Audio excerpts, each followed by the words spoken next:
night. But let's get straight stuck into things. Peter, when did you start singing? I started singing when I was 7 years old. I was a chorister in Manchester, and I was given an application form for a church choir, and it all started from that point. Amazing, amazing. And what sort of encouraged you, or who encouraged you to go down that route with the church choir? It was my mum. She's from Barbados, and she thought it would be good discipline for me to be part of a choir.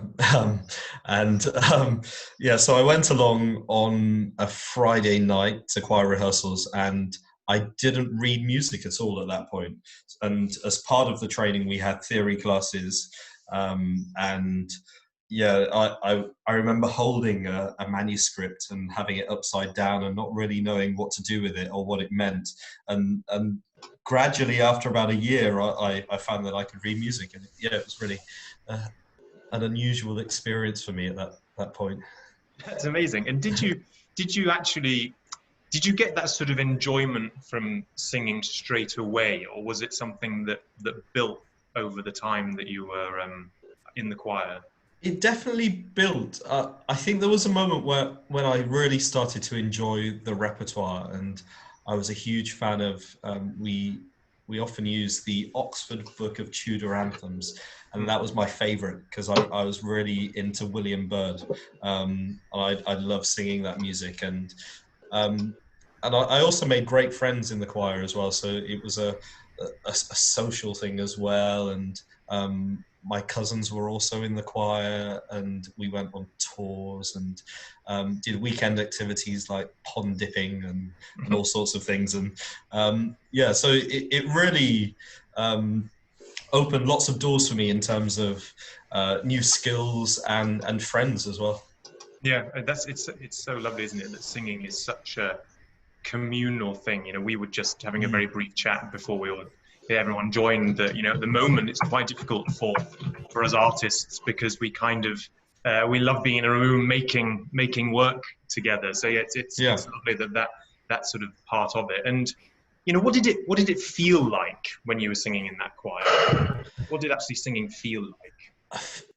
It felt really freeing, and that was something that was hard when my voice broke, because there was something about being a treble that was really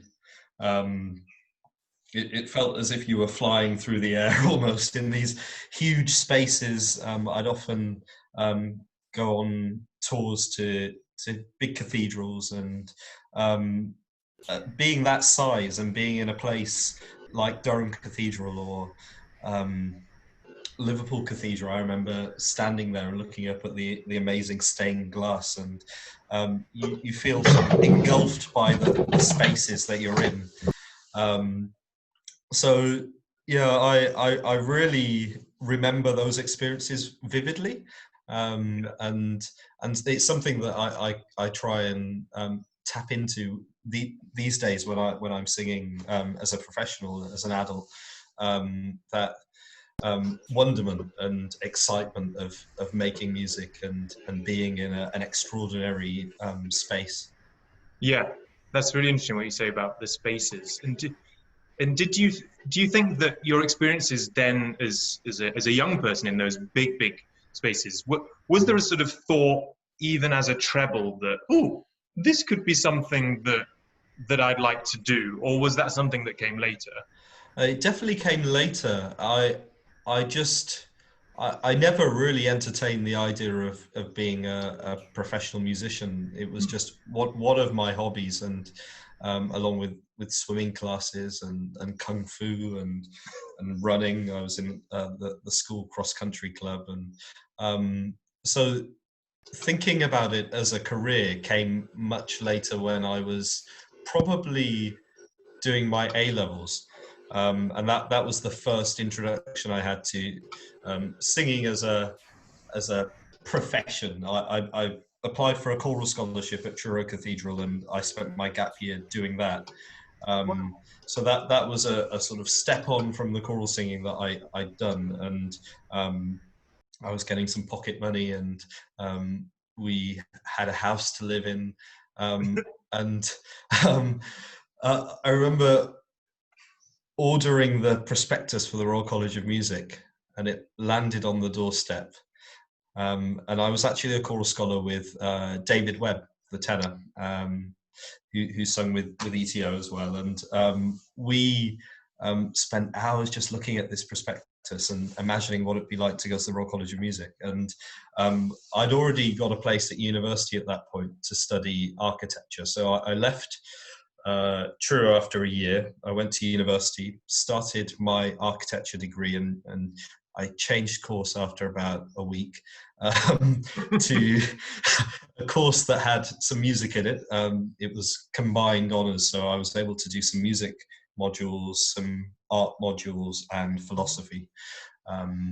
So it gave me the opportunity to carry on doing a bit of music and exploring music history, which I loved studying at A-level, and but also developing my art and philosophy, because I've done those subjects at A-level as well. And all the time through university, I was thinking about the idea of becoming a professional musician, and I thought maybe I might like to teach music or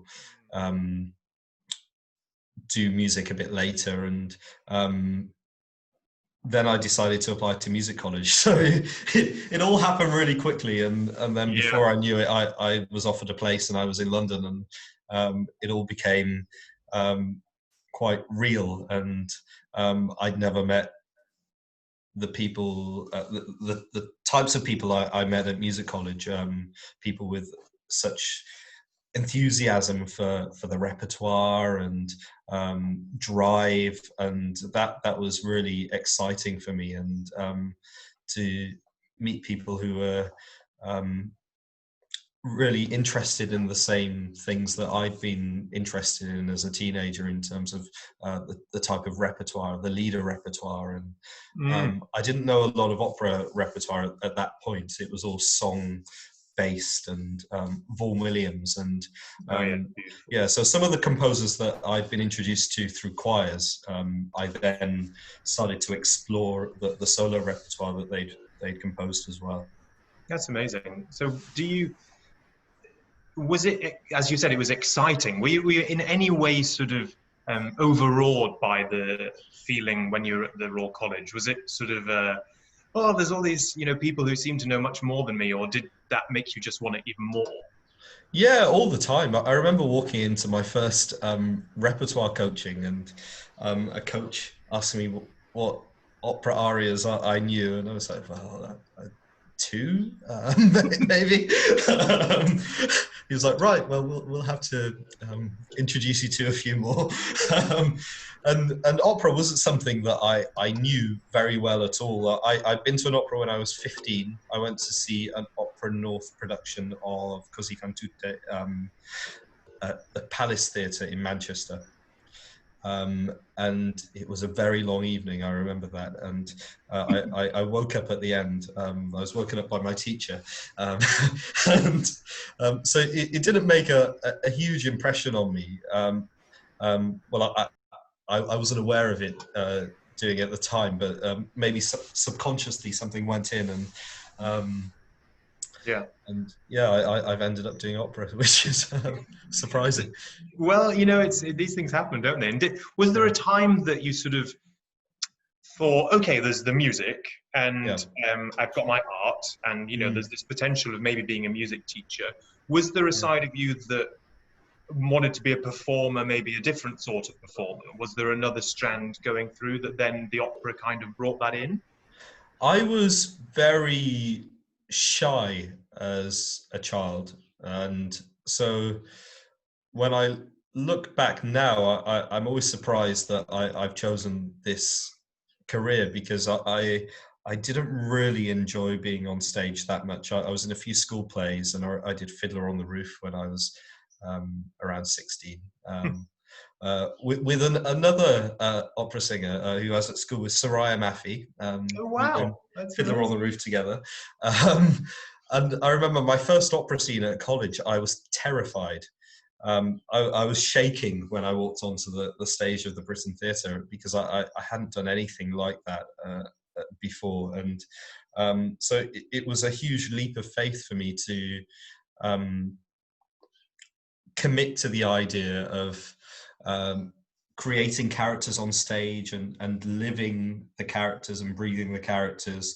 And that was definitely something that developed as I became more secure in myself and in what I could do, and realized the potential of opera as an art form as well. That's what made me get more and more into it, and lose the inhibitions.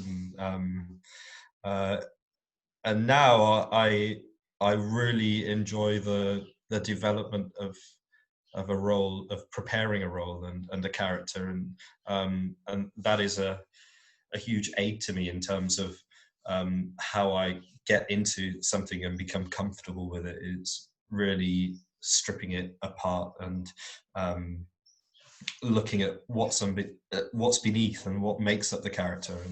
And how do you, just while we're on it, how do you do that? How do you? There are various things that I do. I've got books that I return to whenever I'm starting something new. One of them is a Katie Mitchell book on directing, because I find it's got lots of useful tips for performers as well, in terms of preparation and the lengths that you can go to in preparing a role. And a lot of that is, she talks about backstory for characters and timelines and writing lists of facts. And I was introduced to things like this through Tim Carroll, who directed The Magic Flute at the RCM. And the skills that he taught us in that production I still use today. Very simple things like writing lists of facts about your character, going through the opera and just extracting the basics about the character and what you know about the character and the relationship to other characters and what other characters say about you during the course of the opera. And these things have stayed with me and are often roots in when there's something challenging. And something else that I learned through Russell Smythe, who I know taught you at college as well, is the imagination. And Russell always says how much the imagination is part of what we do. And so that's something that's allowed me to enter these worlds, varying worlds of different characters, and imagining that their lives and the stories they tell through these operas. And that's what I love about opera, the storytelling and being able to do that. Yeah, that's brilliant. And so you went from the first opera scene you did at the Royal College, that you went on sort of shaking, and it was sort of a really huge deal, and you went through, and then there was this, great production of The Magic Flute that you were in. How was your experience of the Royal College? Was it a positive experience? Yeah, it was really positive. I just couldn't believe, firstly, that I was there and surrounded by such fantastic teachers and coaches, and the support was just so great. And we really felt buoyed through our time there, and being on the opera course as well, having those facilities and feeling like you were part of a little opera company was really crucial to bridging that transition into the profession. And how was that transition for you? How was the transition into the profession? It was really interesting, because I went to Belgium for a year after opera school, and that was an opportunity for me to carry on studying a bit. And I felt that, having come from university, I hadn't really been training for long enough to just jump into the profession. So that really bridged the gap and gave me a different perspective on the world of opera. And I was attached to a small house in Ghent, and we were given opportunities there, and we did recitals at the Opera House and then did our own productions in the opera studio. And meanwhile, I was able to audition for companies around Europe, and I did a little young artist program at the Rice Opera, and then joined the Glyndebourne Chorus, and did varying levels of things, and lots of saying yes to as much as I could just to get experience. And the best thing to do. To do. Yeah. And so those first few years after leaving were very much about finding my feet and working out my place in the profession and what I wanted to do, and carving out a niche and working out what my USP might be, and whilst always being conscious that I have to make some money and live and feed myself, and that's preferable. yeah. Well, it seemed I'm in awe of the stuff that you've sort of done over your career. Sort of, you're a singer, but not only that, sort of a journalist and model, and there's all sorts of strings to your bow. And one of the things that I was really interested in a few years ago that you were doing was the Degenerate music. So people, you've been an advocate for suppressed voices. And it's interesting, actually, what you were saying just before about getting into the mindset of what a character or even a voice or a writer might be thinking. And I think that's an interesting point. Could you just describe what that work was and what the Degenerate music was? So Degenerate music was a show. I hesitated to call it a recital because I didn't want it to be a recital. I wanted it to be slightly different, a new perspective on this music. So specifically the music that was suppressed and banned by the Third Reich in Germany, and in Nazi-occupied Europe. So primarily Jewish composers, and all genres really were included in this. And it was based on the exhibition that the Nazis held in 1938 in Dusseldorf, called Degenerate Music.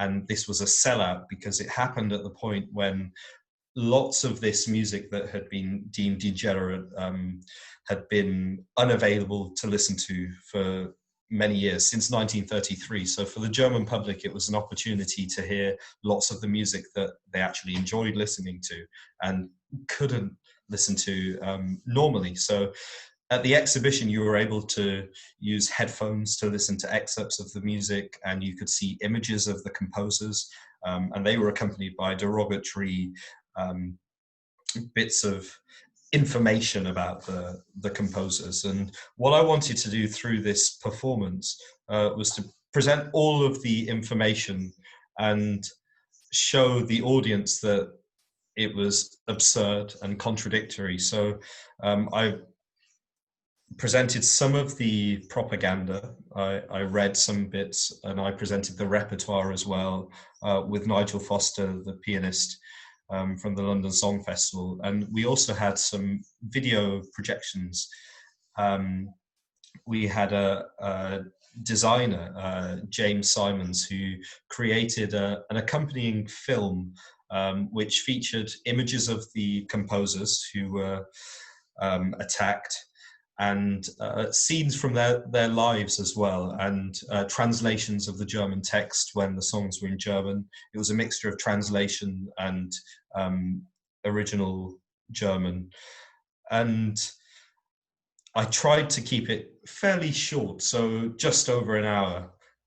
So it would be quite a snapshot of this period, and very conscious that a lot of different styles of music were being represented in this short space of time. There was atonality through Schoenberg and Kurt Weill, cabaret, and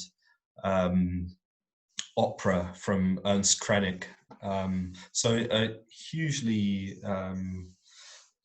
diverse program, and I really, really love this repertoire, this period, and this is all coming from the pre-war period, the Weimar Republic, and Yeah. it really shows the creativity and the potential of artists to really change people's minds, and using their art to fight for causes, and fighting for many of the causes that we're still fighting for today, in fact.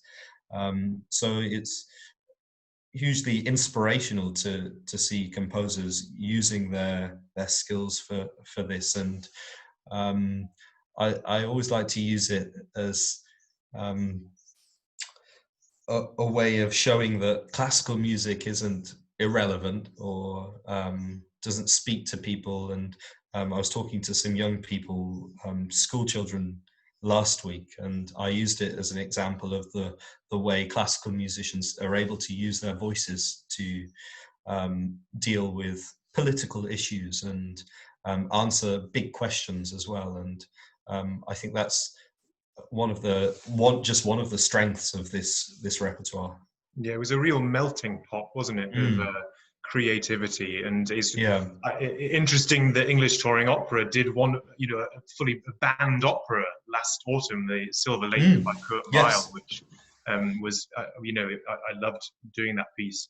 And I noticed that you performed one of your shows at the Manchester Jewish Museum that you're now an artist in residence at. Yes. And so did it come about because of the show? And then what are you doing with the Manchester Jewish Museum now?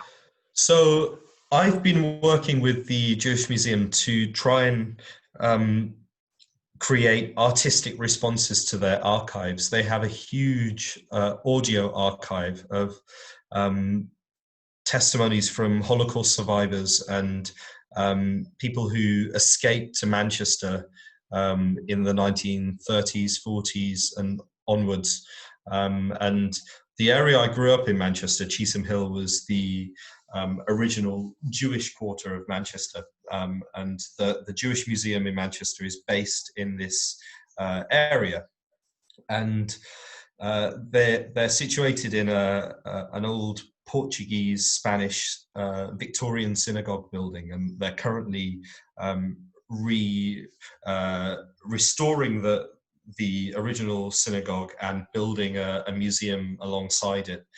So they have no home at the moment. They're calling themselves the Wandering Museum, and they're based loosely at the Central Library in Manchester. So we've been delving into the archives, and they're incredible things because there's something hugely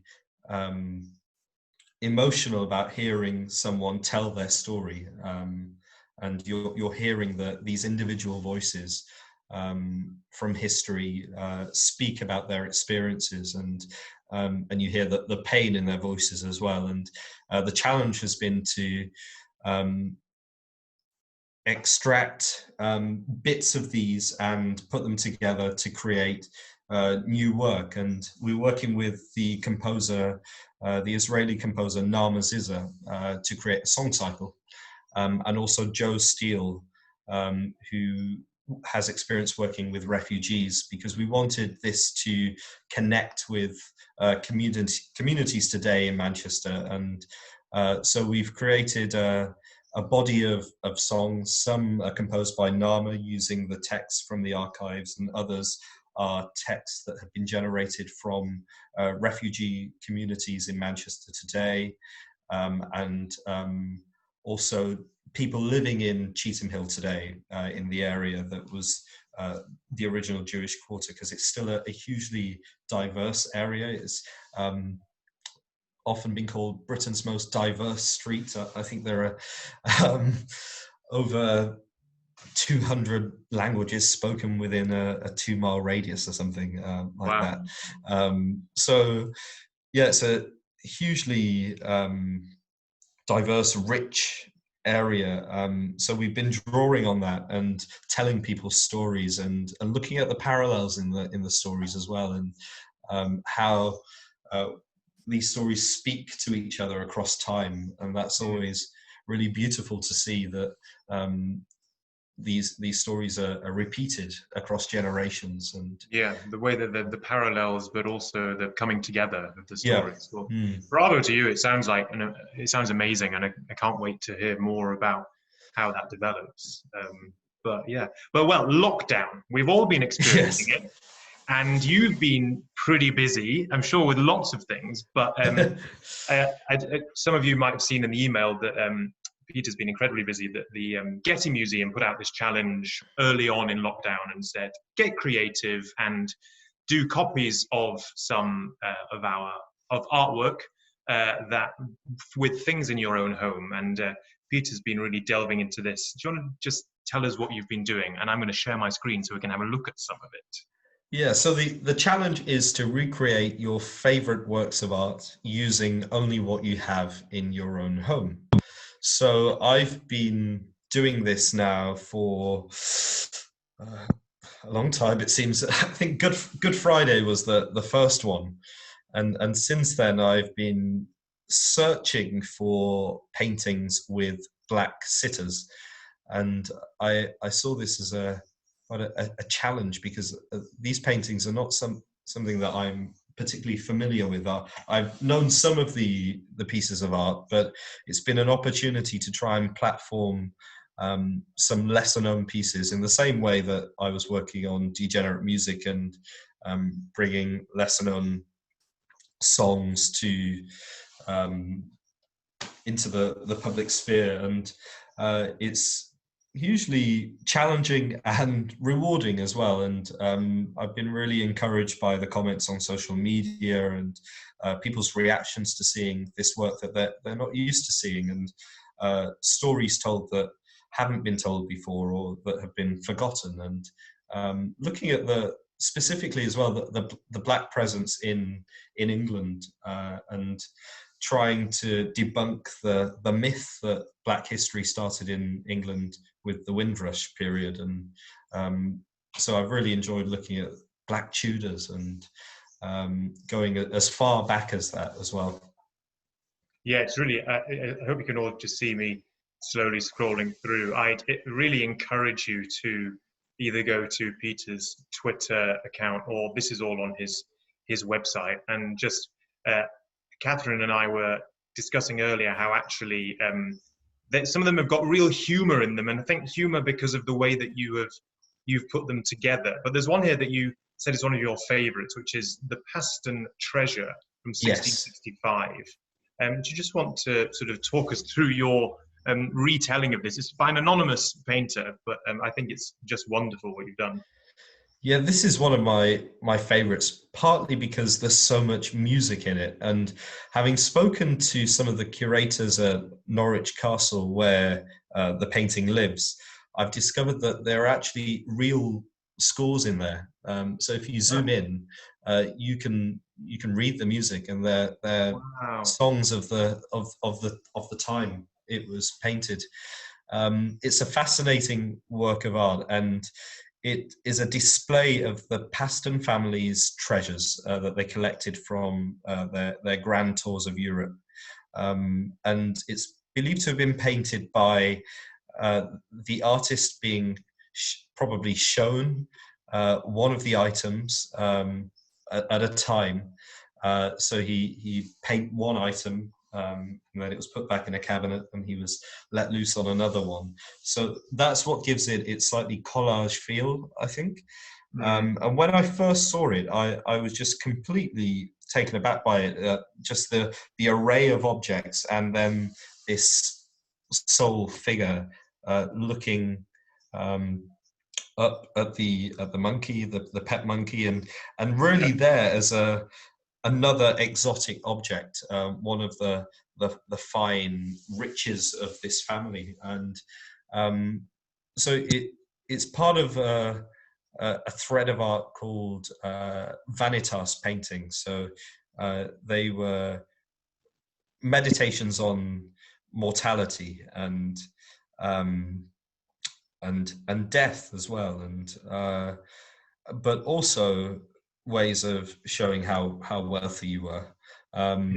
And yeah, my recreation is my own meditation on my past, my heritage. A lot of my lockdown has involved continuing my family tree research, which I'm really into at the moment.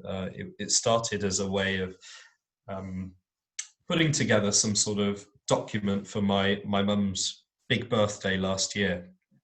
And we've got quite a long way with it, and probably around to the time this painting was created, 1665. We have the record of one of our early Brathwaite ancestors Wow, leaving. that's amazing. Yeah, he left Lancaster for Barbados and started a new life there. So yeah, there are elements of this history in my recreation. There's the Union Jack printed. It's actually a window roller blind that we found in the house when we moved in. And the patchwork there is something that has featured a lot in the recreations. It was put together by my grandmother, and she had 9 children and gave one to each of her children. I've since found out that this was probably a family tradition. And there are some toys. There's one on my shoulder. There are some instruments. There's a family suitcase that was used when members of my family first came to the UK. There are some tropical foodstuffs, some squash. There are some Afro-Caribbean hair products as well, I think, in there. I've just remembered that I put those in. And the corner of my piano stool is in the right hand bottom corner, and there's a pink cushion on it. And then some of my favorite albums. So there's a Jesse Norman recording of Wagner, and a Leontyne Price recording of Tosca next to a clock, and an image of one of my planter ancestors. That's John Brathwaite Skeet. So it's a very much a whole collection of things that exist in my house. Not necessarily the riches of the Paston family, but some things that are quite close to my heart. And I wanted to try and recreate a similar feel to the original. And to me, it feels as if someone's just emptied a bag and all of these things have fallen out onto the table. So I try to recreate that. Oh yeah, and if you look right next to me, next to my chest, there's a wooden stick. It looks like a little cricket bat. That is a cuckoo stick, and it was carved by my grandfather, and it's traditionally used in Barbadian cooking to mix the national dish, which is made from cornmeal. It's a bit like polenta, and it's got okra, lady's fingers mixed in with it, and it's usually served with stew made from flying fish. So it's a typically Bajan dish. And yeah, so having these two objects from my grandparents, they're quite important aspects to me, because I never met them, and so I know them through these things and the stories that I've been told from my mum. And so yeah, this project has given me a chance to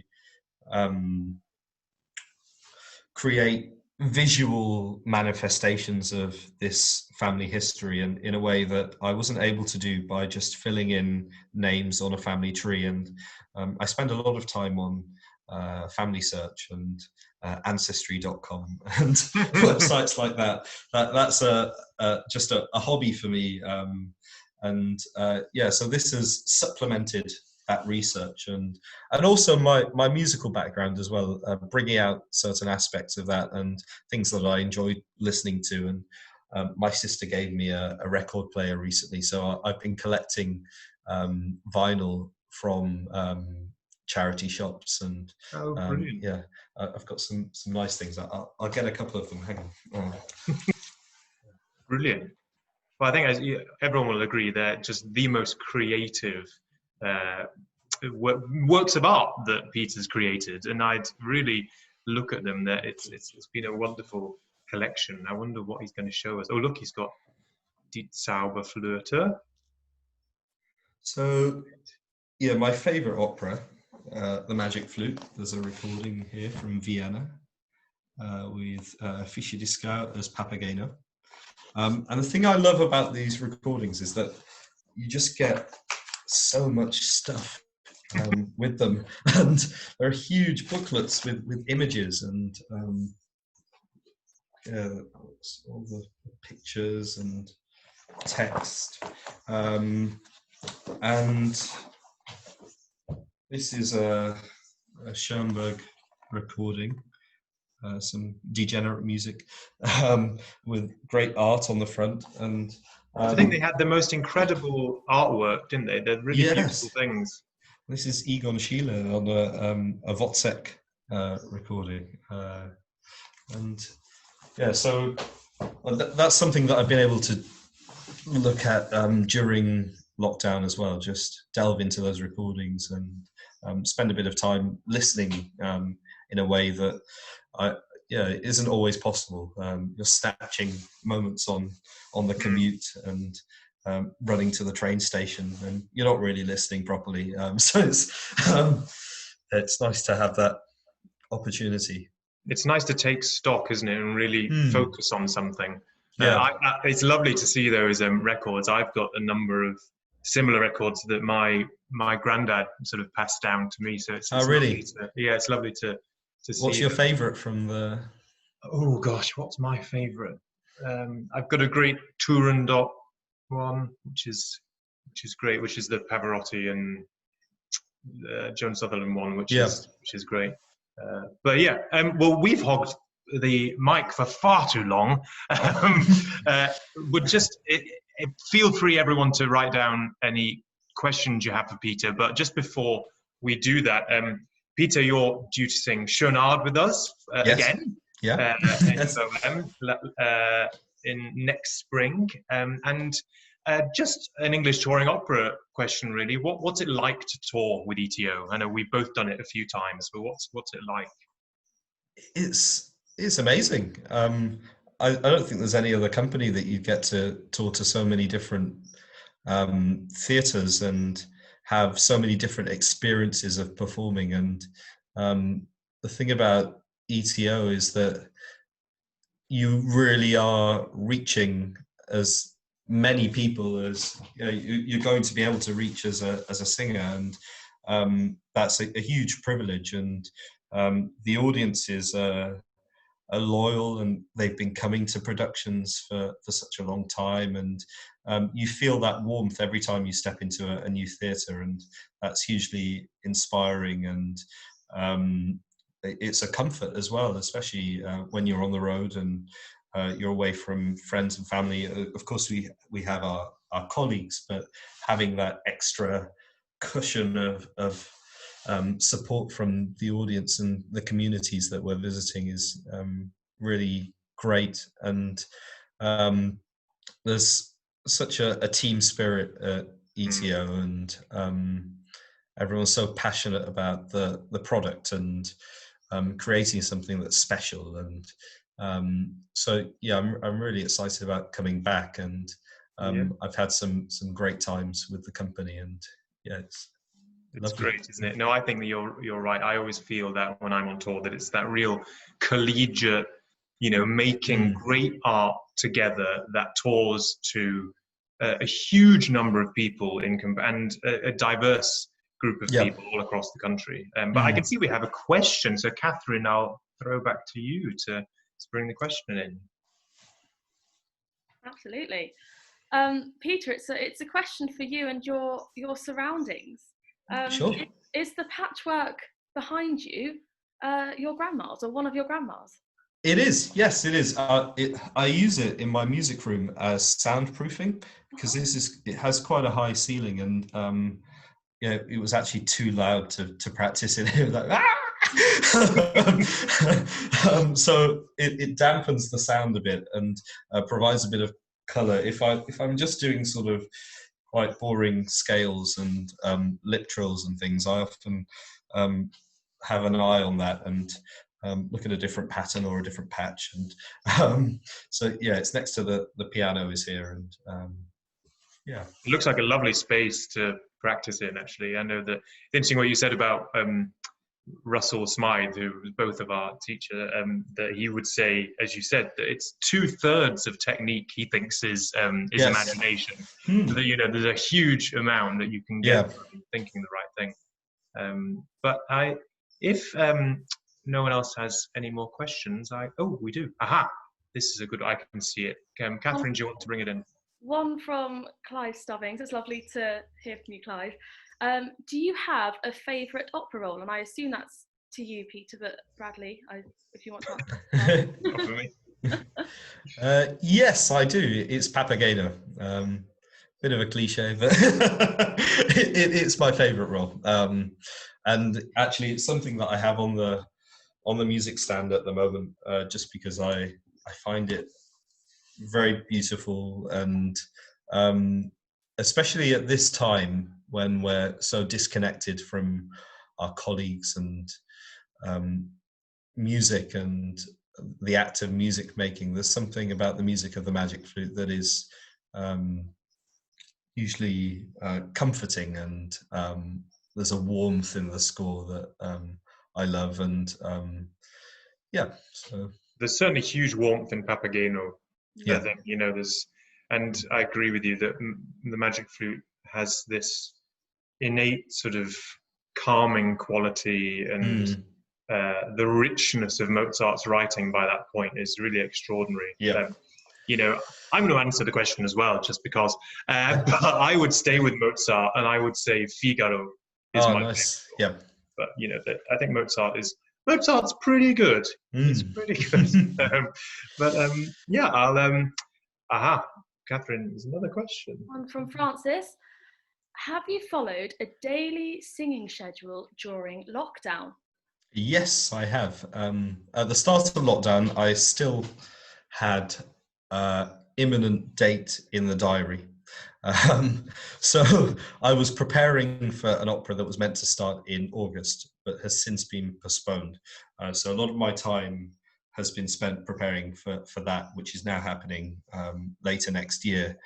So I've had to sort of refocus my attention slightly. And since then, it's been a case of doing daily warm-ups and exercises and trying to keep everything in balance and keeping the mechanism going in a way that enables me to be as fresh as I can be without performing. That's the saddest thing about this period, is not having the opportunity to perform in the way that we're used to, and it's very easy to use that muscle, and because often things improve through performance and through rehearsal. It's very different being in a room on your own going through a phrase over and over again than actually being, at least with a pianist even, and an outside ear. And of course you can have singing lessons on Zoom and such, but it's not quite the same.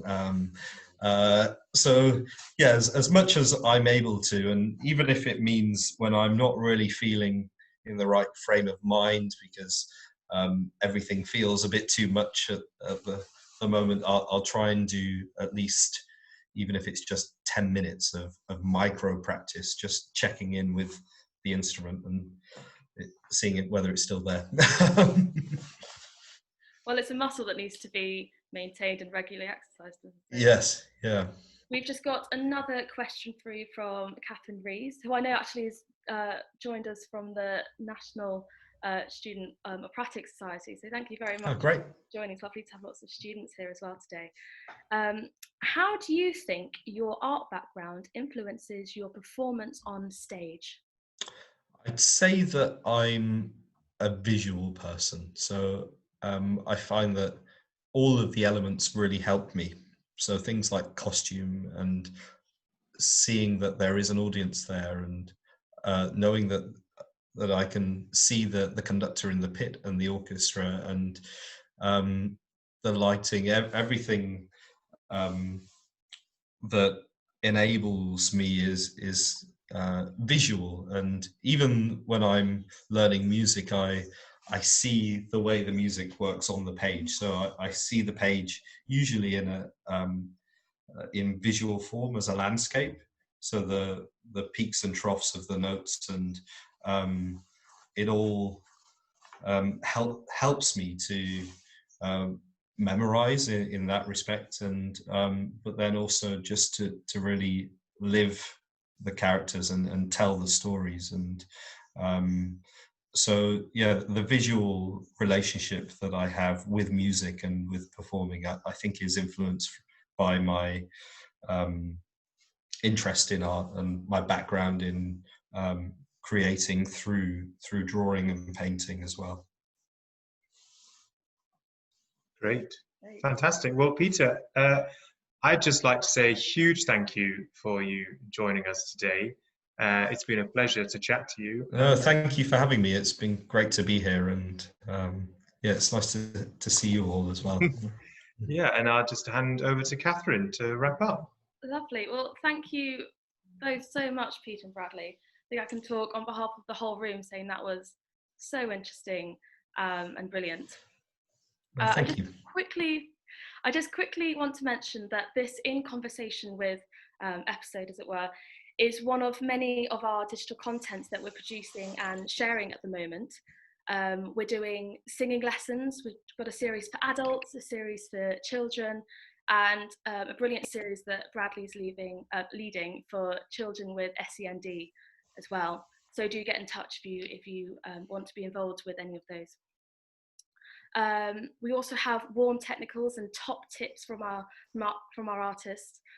Just thinking this week, Jenny Stafford did a brilliant quick tip on posture as I slouch on my sofa, so I'm just going to sit up straight now. And various talks, and these are all available on our YouTube channel.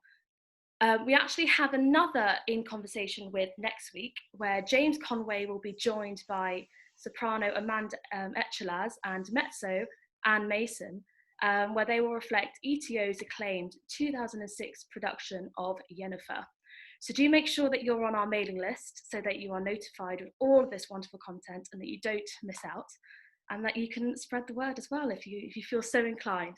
So thank you all so much for joining us. I hope you enjoyed this Zoom session as much as I did. And thank you, Bradley and Peter, as well, for a wonderful evening of conversation.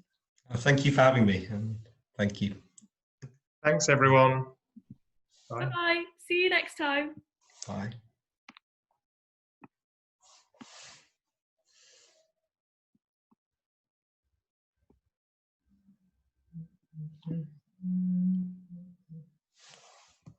Thank you. Thank you. Bye-bye. Bye.